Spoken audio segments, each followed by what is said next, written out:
শুভ সকাল বন্ধুরা, কেমন আছো তোমরা? আশা করি তোমরা সকলে ভালো আছো, সুস্থ আছো। আজকে তোমাদের কাছে নিয়ে এসেছি শিলিগুড়ি সূর্য সেন পার্কের একটি ছোট্ট ভিডিও। চলো তোমাদেরকে পার্কের ভিতরটা ভালো করে একবার দেখিয়ে দিই। তো আমরা কিন্তু পার্কের ভিতরে ঢুকে গেছি, আর এখানে দেখতে পাচ্ছ এটা কিন্তু পার্কের ভেতরে যাওয়ার গেটটা আর কি। আর দেখো গেটটা কি সুন্দর করে গাছ, কিন্তু ছোটো ছোটো ছোটো করে গাছ দিয়ে মানে একদম বানানো। এটাকে মানে একদম তৈরি করা, একদম গাছ লাগানো, গাছটাকে এইভাবে মানে রোল হয়ে মানে এইভাবে তৈরি হয়ে আছে। আর খুব সুন্দর করে সাজিয়েছে পার্কটা। আর গুনগুনকে নিয়ে এর আগেও আমরা এসেছি, 25শে ডিসেম্বর এসেছিলাম। তখন কিন্তু পার্কটা ভীষণই সুন্দর করে সাজানো ছিল। আর বুঝতেই পারছো 25শে ডিসেম্বর বলে কথা, পুরো কিন্তু লাইট ছিল, একদম সব জায়গাতেই লাইটিংয়ে ভর্তি। তো এখানে এসে দেখো অনেকগুলো ছবিও তুলেছিলাম, আর গুনগুনকে দেখতেই পেলে আমার সাথে সাথে ও ছবিও তুলবে। তো চলো তোমাদেরকে ভিতরটা একবার দেখাই। এই জিনিসটা দেখতে পাচ্ছো, চলো তোমাদেরকে দেখাই। এটা কিন্তু নতুন হয়েছে, আর জানি না কিসের জন্য করেছে, খুব সম্ভব হয়তো পাখি আনবে এখানে, পাখি রাখার জন্যই করেছে, হয়তো বিভিন্ন রকমের পাখি নিয়ে আসবে, তো সেটাকে রাখার জন্যই কিন্তু এটা বানানো হয়েছে। আর দেখা যাক যখন পাখিটা আনবে, নতুন করে যখন কিছু বানানো হয়েছে নিশ্চয়ই কোনো কিছু রাখার জন্যে, তো যখন আবার আসবো তখন তো তোমাদেরকে দেখাবো, তখন শেয়ার করব যে কী রাখা আছে এখানে। তো চলো তোমাদেরকে ভেতরটা দেখাই এখন, যেখানে বাচ্চাদের সমস্ত রকম খেলনা রাখা আছে। তো গুনগুন একটুখানি বায়না করছিল দোলনা চড়বে, তো আমি ওকে নিয়ে যাচ্ছিলাম একটু দোলনা চড়ানোর জন্য। তো এখানে এখন দোলনা চড়াবো। আর আজকে এতটা ভালো লাগছে পার্কে, সে কিসের জন্য বলতেছি তোমাদেরকে। যেহেতু পার্কটা দেখো, দেখতেই পারছো পার্কে কিন্তু সেভাবে লোকজন নেই, ভিড়টা একটু কমই আছে। এর আগে যতবার এসেছিলাম বিশ্বাস করবে না, এতটাই ভিড় ছিল যে নিজেরা যে একটুখানি ঘুরবো, একটুখানি আনন্দ করবো, একটু দোলনা চড়বো, সেটা কিছুই করতে পারিনি। কেন সব দোলনাগুলো একদম ব্লক হয়েছিল। আর 25শে ডিসেম্বরে যখন এসেছিলাম তখন তো মানে কি বলবো, এতটাই লোকের ভিড় ছিল যে কোনো কিছুতে চড়ার উপায় ছিল না। তো আজকে গুনগুনকে একটু ভালো করে চড়াতে পারলাম সব কিছুতে, যেটাতে গুনগুন চড়তে পারবে। ওটাতে চড়ানোর জন্য জিদ করছিল, কিন্তু ওটাতে গুনগুন পারবে না এখন চড়তে, একটু বড় হলে চড়াতে হবে। আর গুনগুন যেহেতু যেটাতে চড়তে পারবে সেটাতে বসিয়ে দিয়েছে। আর দেখো গুনগুন খুব খুশি এটাতে চড়ে। আর এটাতে চড়ার পরে গুনগুন তো নামতেই চাইছিল না, বলছিল যে না আমি এখানেই বসে থাকবো। তো এখানে বসে থাকলে তো হবে না, আমাদেরকে ভেতরটা আরও সব কিছু দেখতে হবে।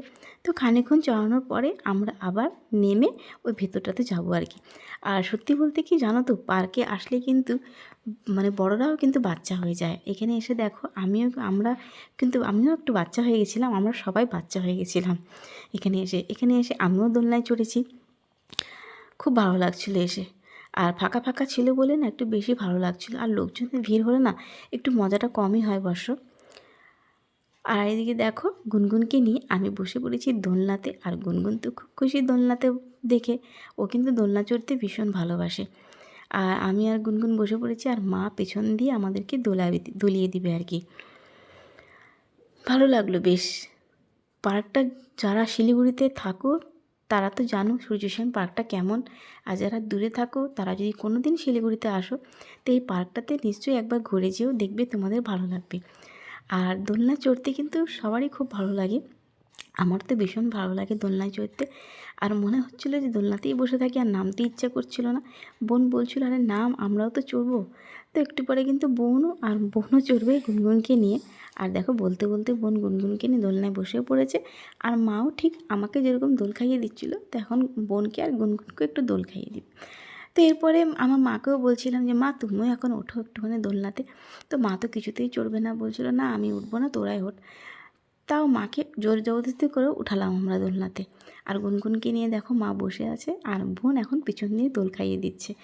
আর গুনগুনের সবথেকে বেশি মজা হচ্ছে, গুনগুনকে দোলনা থেকে নামতে হলো না, তিনজনের সাথেই বেশ ভালোভাবে দোলনাটা ঝুলে নিল।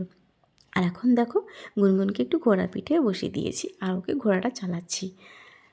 আর এখন আমি যেহেতু এখানে স্লিপে উঠবো, আর গুনগুনও বায়না করছে যে আমার সাথে সাথে ও স্লিপারে চড়বে। আর সত্যি বলতে কি এখানে এসে স্লিপটা দেখে না ঠিক ছোটোবেলার কথা মনে পড়ে গেল। তাই ভাবলাম যে যাক একটুখানি, এখন তো ফাঁকা আছে, লোকজনও সেরকম নেই, তো আমি এই চান্সে একটুখানি স্লিপে চড়ে নিই। বেশ ভালোই লাগছিলো স্লিপে চড়ে, আর ভয়ও করছিল, মানে অনেক বছর পর স্লিপে চড়ছি, সেই ছোট্টোবেলায় চড়েছি, বড় হয়তো আর স্লিপারে চড়া হয়নি, ওই জন্য একটু চড়ে একটু শখটা মিটিয়ে নিচ্ছি। আর সত্যি বলতে প্রথমেই বললাম না, পার্কে আসলে কিন্তু বড়রাও বাচ্চা হয়ে যায়, তো এখানে কিন্তু আমিও বাচ্চাই হয়ে গেছি এখানে এসে। আর দেখো একটু ভয়ও করছিল দেখে পটাপট করে নেমেও গেছিলাম। আর এই সুযোগে কি বলবো তোমাকে, এই স্লিপারে চড়তে গিয়ে আমার এত সুন্দর ড্রেসটার পেছনটা না একটু ফুটো হয়ে গেছে, ওটাকে এখন রিপু করতে হবে। আমার এত সুন্দর জামাটা এই স্লিপারে চড়তে গিয়ে নষ্ট হয়ে গেল। তো যাই হোক, কোনো ব্যাপার না, জামাই তো, কিছু তো করার নেই, শখটা তো মিটিয়ে নিলাম। আর এখন দেখো একটুখানি সন্ধ্যা সন্ধ্যা হয়ে আসছে, একটুখানি অন্ধকার অন্ধকার হয়ে গেল। আর এখন আমরা এখানটা একটুখানি চারপাশটা ঘুরে নিয়ে কিছু ভিডিও টিডিও করবো আর একটুখানি ফটো টটো তুলবো। আর দিন থাকতে থাকতে অনেকগুলি ফটো তুলে নিয়েছিলাম, কিন্তু রাত্রিবেলা তো ফটো অতটা ভালো আসবে না, তাই কিছু অল্প স্বল্প ফটোও তুললাম রাত্রের দিকে আর একটু ভিডিও করলাম। তো এখান থেকে যাচ্ছি, কিন্তু এখানে একটা মানে ঝিলের মতন আছে আর কি, ওই ঝিলটাকে চলো তোমাদেরকে একটু দেখাই আর কি। এখানে কিন্তু আগে বোর্ডিং হতো, আর এখন দেখো বোর্ডিং রাখা আছে কিন্তু কেউ বোর্ডিং করছে না। আর বেশ ভালো লাগছে দেখো, আর জলটা কিন্তু একদম কম নয়, কিন্তু এখানে কিন্তু মোটামুটি অনেকটাই জল আছে। আর কিছু কিছু বোট না একদম পড়ে আছে, কোনার দিকে একদম ফেলে রেখে দিয়েছে, খুব সম্ভবত এখন আর বোটিং কেউ করে না এখানে। আর ছোট ছোট মাছও ছিল জলের মধ্যে, সেসবটা তোমাদেরকে দেখাতে পারছি না কেন, যেহেতু অন্ধকার হয়ে গেছে। আর জলের মধ্যে মাছ আছে, মাছগুলো আমরা দেখতে পাচ্ছি কিন্তু তোমাদেরকে দেখাতে পারলাম না। তো আমি এখানে দাঁড়িয়ে দাঁড়িয়ে একটু দেখার চেষ্টা করছিলাম মাছগুলোকে, দূরে দূরে ছিল মাছগুলো। তো এই পাশে এসে এখন গুনগুনকে নিয়ে একটুখানি আমিও এদিকে চলে গেলাম, আর একটুখানি বোনকে বললাম আমাদের দুজনকে একটু ফটো তুলে দে আর একটু ভিডিও করে দিস। তো ওটাই কিন্তু করছিল বোন। আর দেখো তোমাদের বেশ ভালো লাগলো না? আমার কিন্তু জল দেখলে ভীষণ ভালো লাগে, কিন্তু জল আবার ভয়ও, জলকে দেখলে ভালো লাগে যেমন সেরকম ভয়ও করে। বোটিংয়ে চড়তে কিন্তু খুব ভয় লাগে আমার, বোটিংয়ে চড়ি না, কিন্তু শখ হয় খুব যে বোটিং করব, কিন্তু পরে গিয়ে মনটা হয় কি থাক আর বোটিং করতে হবে না। জলের ব্যাপার তো, কার কখন কোন ফাড়া থাকে বলা যায় না। তাই সবাইকে বলছি, জলে যখনই নামবে খুব সাবধানে নেমো, আর যতদূর চেষ্টা করো বোর্ডিংটা নাই করা, কেন কার কোন সময় বিপদ আসে কেউ বলতে পারে না। ওই জন্য চেষ্টা করবো জলের দিকে নাই যাওয়ার। আর এখানে দেখো ট্রেনটা না তখন চলছিল, তখন সেই সময় তোমাদেরকে দেখাতে পারিনি।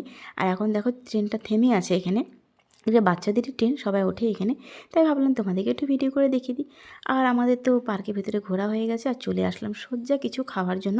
গুনগুন একটু খিদে পেয়ে গেছিলো, তো গুনগুন বায়না করছিল, মায়ের সাথে মাকে বলছিল আমি খাবো, চিকেন মোমো খাবো, সরি চিকেন পকোড়া খাবো। তো এখানে চিকেন পকোড়া বোন একটু খুঁজে আসলো কিন্তু পেলো না, তারপরে ওকে একটুখানি মাজা খাবে বলছিলো, তো একটু মাজা কিনে দেওয়া হলো। আর এই ফাঁকে আমরা একটুখানি মোমো অর্ডার করে দিলাম। আর গুনগুন খাওয়ার জন্য বায়না করছিল, ফুচকা খাবে, তো ওর জন্য একটা ফুচকা নিয়ে আসছিলো বোন। আর দেখো মোমো কিন্তু চলে এসেছে আমাদের হাতে, আর মোমো খেতেও বসে গেছি। আর গুনগুন না মোমো আজকে খাচ্ছিল না আর কি, তো বোন ওর জন্য একটা ডিমের অমলেট ভেজে নিয়ে আনতে গেছিলো, ও ভাজছিল না আর কি, আমি ভুল বলেছি যে ও ভাজতে গেছিলো, ও ভাজছিল না, বোন ডিমের অমলেট ভেজে নিয়ে আসতে গেছিলো দোকান থেকে। তো আমরা তো এখন মোমো খেয়ে নিচ্ছি, আর একটু পরে কিন্তু ডিমের অমলেটও গুনগুনের চলে আসবে। আর দেখো আমার গুনগুনের ডিমের অমলেটটা না ভীষণই গরম ছিল, আর ও নেওয়ার জন্য বায়না করছিল, তো কিছুতেই দেওয়া যাবে না কেন এতটাই গরম। তো আমি এই সুযোগে একটু ঠান্ডা করে দিচ্ছিলাম যাতে ওর গরম না লাগে। তো ভিডিওটা কিন্তু এই পর্যন্তই, আর বাড়ি যাওয়ার পথে আর কোনো ভিডিও করিনি। ভিডিওটা তোমাদের কেমন লাগলো অবশ্যই কিন্তু একটা লাইক কমেন্ট করে জানাবে, আর খুব তাড়াতাড়ি কিন্তু নতুন ভিডিও নিয়ে তোমাদের কাছে চলে আসবো। তো চলো টাটা বাই বাই, ভালো থেকো তোমরা, আর ভিডিওটা প্লিজ কেউ স্কিপ করে দেখো না।